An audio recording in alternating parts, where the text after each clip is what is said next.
好啦，9C 嘅第15題，咁就係 cosine theta 咧就會等於17/15啦。咁而家我哋計翻 sin theta 同埋 tangent theta。咁首先我哋畫翻一個咧直角三角形啦，咁啊標明個直角同埋 theta 喺邊。咁咧就要標明翻啦，邊一條邊咧就係斜邊啦，邊條邊係對邊，邊條邊係鄰邊。咁首先咧 cosine theta 裏邊咧，咁我哋知道咧 cosine theta 係鄰邊比個斜邊啦。咁所以咧喺翻個直角三角形裏邊咧，我哋揾翻鄰邊啦同埋斜邊。咁所以咧我哋知道咧打斜呢條即係直角對住呢條斜邊咧，而家咧就會係17嚟嘅，而呢個鄰邊咧就係15啦。好啦，咁跟住咧，我哋而家要揾嘅咧就要揾埋個對邊。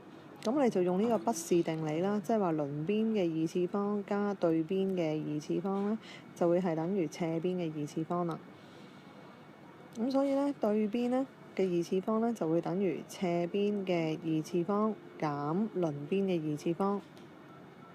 好啦，咁所以咧就呢一個嘅斜邊嘅二次方減鄰邊嘅二次方啦，即係17嘅二次減15嘅二次方。咁所以咧就係64嚟嘅。咁而呢個對邊嘅二次方咧就變成為咧呢個64嘅開方啦。咁所以對邊咧就會係8啦。咁咧，當我哋計到對邊嘅時候咧，咁我哋就可以咧計埋呢個 sin theta 同埋 tangent theta。好啦，好，仍然留校嘅同學。好啦，咁呢個 sin theta 咧就係等於對邊啦，over 斜邊。咁對邊咧計到係8，斜邊咧先頭喺題目裏邊咧已經係出現咗啦，咁係17。咁所以 sin theta 就完成咗啦，係17/8咯。好啦，計埋個 tangent theta 啦。好啦，咁 tangent theta 咧就等於咧對邊 over 鄰邊啦。咁所以咧對邊就係8，鄰邊就係15啦。